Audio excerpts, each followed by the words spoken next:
Hürmetli vatandaşım, bugünkü leksiyamızı başlayımız. Leksiyada sizga juruzi Washington'da sözleyimiz. Leksiyan sözleşten evvel işkiyagaz vaziyet doğrusu sözleyiyle 30. günü eşki devlet Amerika Koşmuş Ştatları bilen Cumhuriyet Halk Cumhuriyeti Devlet Başlıkları Argentina'nın Buenos Aires şehrinde söhbetleştim bunun tügün 26. günü değil Prezident Trump şundak dedi ki bizden söhbetimizde fakat imzalaydıgan bir kilişim var. Bir kilişim. Bu bolsa mı? Cungo. Dillay pazar nima? Cungo ne? Amerikaga geçip bitiş. Dedi demek bu en ahirki ultimatum şekillik bir vaziyet doğrusudaki. Ya kilişim doğrusudaki sözü oldu. Bunun da söhbetten makamını yukarı götürüş buluşu mümkün. Xitay'ın şiltivatkan besem. İkincisi bunun da Xitay'ın yol koyuşu kolga keltiriş maksat kılıngan buluşu mümkün. Lekin ben bu arkalık vatandaşlara söhbetten kandak ciddi ve kandak keskin bulunduğunu Prezident Trump'ın sözünü görüverişli muhtemelen. Endiyken biz tünügen, iki gün, digedek bir gün yağmur ile avar olduk. Yani bir gün, bugün, tünügen, 26. günü Washington'da. Muhbirlar Klubu'da, Halkara Muhbirlar Klubu'da teşkillenген Uygur Ziyalileri Encümen teşkillengen Erlan'ın yığına katlaştık. Bu yığında Uygur'un kızı Mihrigul Tursun Kerçen Dais'ten çıkıp Mısır'dan çıkıp Amerika Koşmuş Ştatlarından yardım arkalık Amerika kandak gelgenliğini sözler etti. Onun bir gözüden yaş, bir gözden kan dökülüp durguda. Bu yığın katlaşkan 200'den artık Amerika, Japonya, Fransa, başka Angliya Katarlıq devletlerden kelgen alımlar.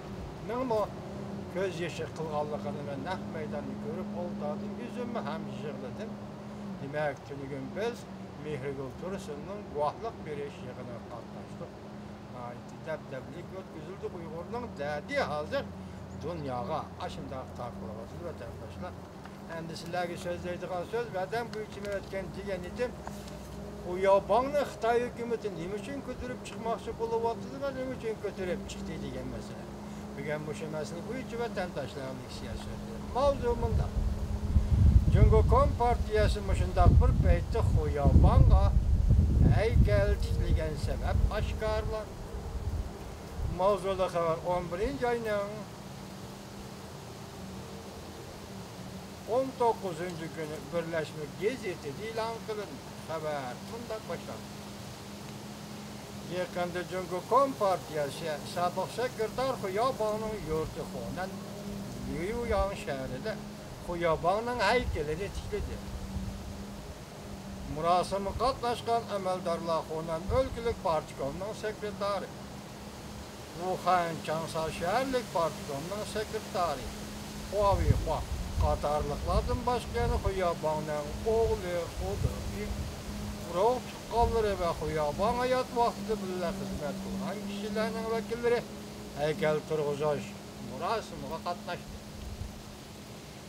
Singapur Birleşmiş Gazete 11. ayının 20. günü tahlilçilerin sözlerden nakil keltirip bunda görsetti.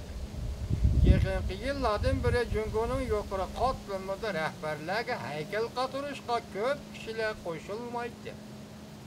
Bugün Cumhur'un yukarı katlanma islahatının 40 yıllık hatır günü yetkilediğin bir beytte. İslahatçı Xuyaban'a heykel katırışını tasdikledi. Bu arkalık alakadar tarafla islahatını tamamlaştırış iradesini gevdilendirdi. Haberde mındak görüştürdü. Cemaat fikri mındak hesapladı. Xuyaban'ın heykeli yapıp geçiş murasımıga adette Cumhur'un yukarı derecelik rehberleri katnaşmış ihtimal çandırıp koymaylı diyen boz gerek vatandaş hazırki vaziyetten karıgan. Tahlilçiler mındak görsetti. Xuyaban 20. asırının 80. yıllar Cumhuriyet Partiyası sekreter bolgan mezgilde burjuaziya erkinleştirişe karşı duruşa güç çıkarma diyen bahane bilen 1987. yılın başında sekreterlik vazifesinden elip taşlanıp az ötmek, ölüp ketmek. Çünkü Kompartiyası Merkezi Komiteti Devlet Mahkemesi'nin Xuyabanga heykel kat oluşunu tasdiqlaganligidan ibaret. Xuyabanga yanıla icabi mirasxo'rlik qilishga bo'ladiganligini, Xuyabanga xotirasi va Xuyabanning koni turalg'isi va yangidan tiklangan Xuyabangning haykali vatanparvarlik tarbiyasi elib berish bazasi qilib bekitilganligini tushuntirib berdi. Ammo jamoat fikrining nazarida Xuyabangning eng muhim mirosi islohotni qat'iy elib berish. Bu yana o'xshashli aloqador taraflarning islohot va echib etishning 40 yillik xotira kunlari yetib kelish arifasida Xuyabanga haykal turg'izishning sabablaridir.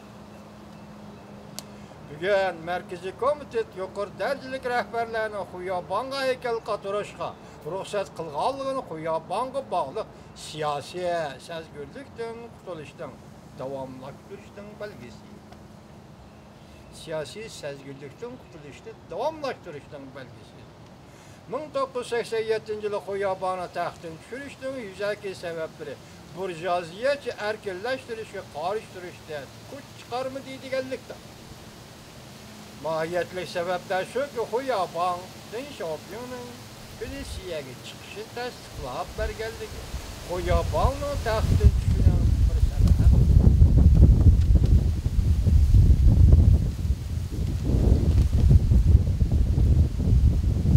Xuyabang Markaziy komiteti sekreterlik huquqidan ayrilgan deydi.